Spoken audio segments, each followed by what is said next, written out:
Hi, everyone, and welcome to Cosmos the Shot. And here's to Percy and the Spacesuit. Percy and the Spacesuit? You always have such fun titles.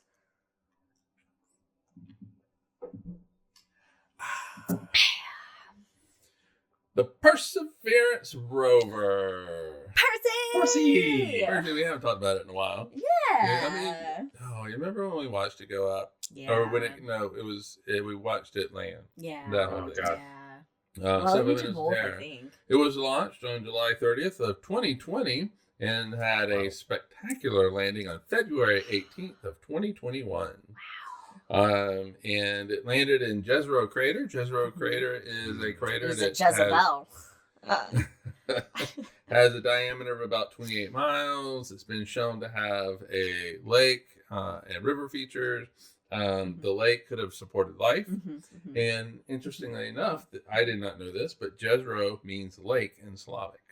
Oh! I did not know that. Yeah. It never occurred to me. I assumed it was named after something. Me too. I thought, somebody named Jezero that did some science shit. It was it's named for, it's got some sort of town connection in Crater Lake. Yeah. On Mars. Bosnia, Herzegovina, that area. So, all right. So its goals are to identify ancient Martian environments capable of supporting life.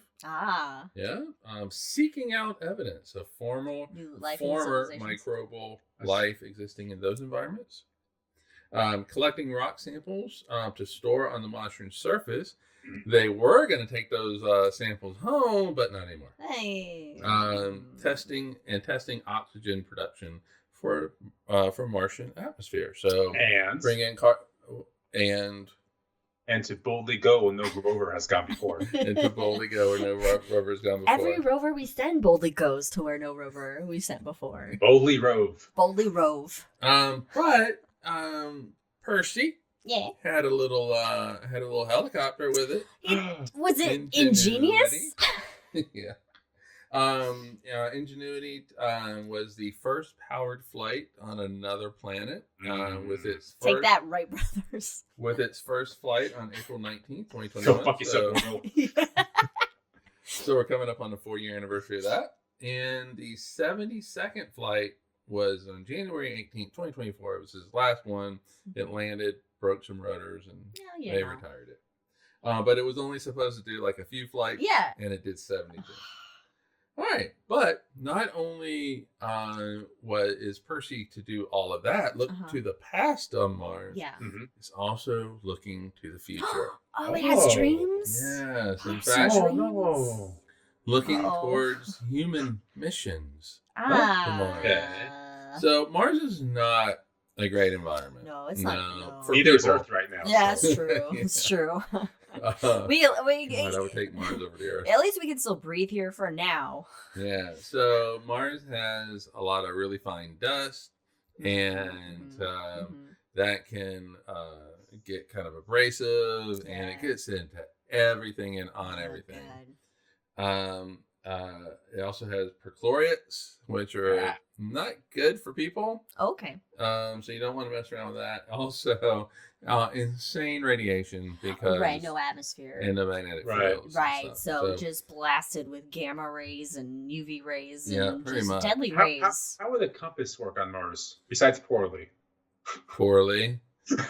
I mean, it would if you had a local magnetic field going on. It would point to it. Oh, because our compasses work with our magnetic. You would have to use the stars. I never thought about compasses not working on another Astral navigation making the comeback on Mars. Yeah. And luckily it would be like basically the same shit that we see here on Earth because it's the same local neighborhood. So the question is, how long will spacesuits last on Mars? Oh, that's a good. Question. We're gonna get dirty real fast. Percy is helping to answer that. Oh. So, what Percy took was 5 spacesuit materials with it. Oh, I didn't know that. Yeah, so it'd be funny if it was dressed up in a spacesuit. Oh my god, I want that. So it's got 5 little. Oh, and I didn't write down how big each one of those little squares are, but they're kind of small. Yeah. The 5 spacesuit materials are polycarbonate, which is would be on the visor. Okay. Vectron, which it is cut resistant material, and that would be on the palms of the glove. Oh yeah, because you're dealing with sharp rocks and things. Yeah, you don't want to get a tear. There's also ortho fabric, and it actually has 3 materials with it. Ortho fabric, is it good for the back? Sure. It has Nomex in it, which is flame resistant.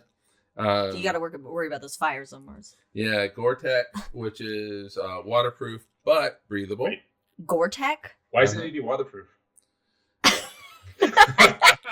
Gore-Tex sounds like a Star Trek villain or something. So you need the Nomex to fight a fire, but you're shooting.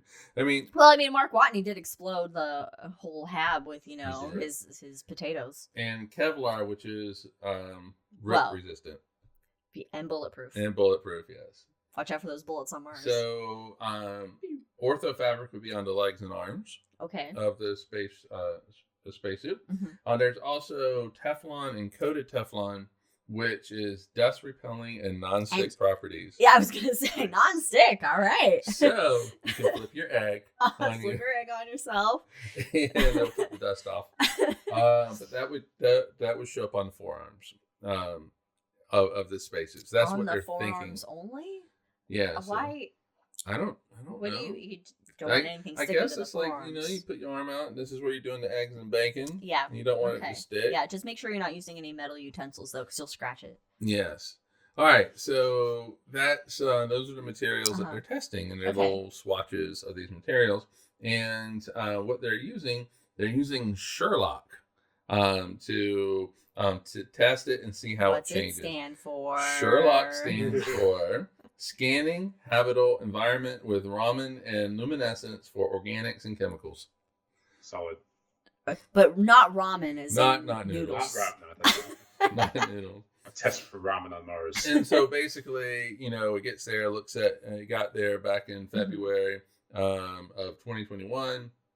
It got a look at the materials and from a starting position. Yes. Starting data, and now they are ready to release the data. Where's that now? The Sherlock team is ready to release some data about what they have found. I hope there's somebody named like Watson or Holmes on that team. Just come on. And they found that 50% of the changes to the material happened in the first 200 days. Really? Wow. Yeah, so it's pretty quick. Interesting. Okay. Not even, was it like, 2/3 of an Earth year, basically? Yeah. And the Vectron, which remember is the cut resistant material, which would be on the palms, it changed first. So not a lot of data has been released because the Sherlock team is actually preparing that for scientific journals and stuff like that. If they're still a team after all this. But so they're preparing a paper detailing the results. The Sherlock team is. But NASA will test fabric in a special container that has that simulates the carbon monoxide atmosphere. Okay. Carbon dioxide atmosphere. Yeah, okay. And the air pressure, which isn't a lot. No. But also the radiation. Not really doing the changes in temperatures and things like that. Well, it's generally fairly cold on Mars. Yeah. Always. So carbon dioxide, the air pressure and radiation. NASA will compare the results to what Percy found out and the Sherlock thing. But also NASA will be able to stress test the material. Whereas obviously Perseverance can't do that, can't stretch the material. No. So NASA is going to stress test it by stretching it and until it breaks. And so they want to find out. They're going to put it on the rack. Because that's kind of important. Was there any insight on like if things are holding up okay yet, or just things have changed? We've noticed changes. Yeah, that's all that they have said is they've noticed some changes, and it's all going to be detailed in the scientific paper. Jackie's dreaming about it. Oh, we get little Jackie dreams? Yeah, he's dreaming about that study. And that's Percy in the spacesuit. Oh, that's so cool. So follow us on all the things. Call your representatives. Resist. Cheers.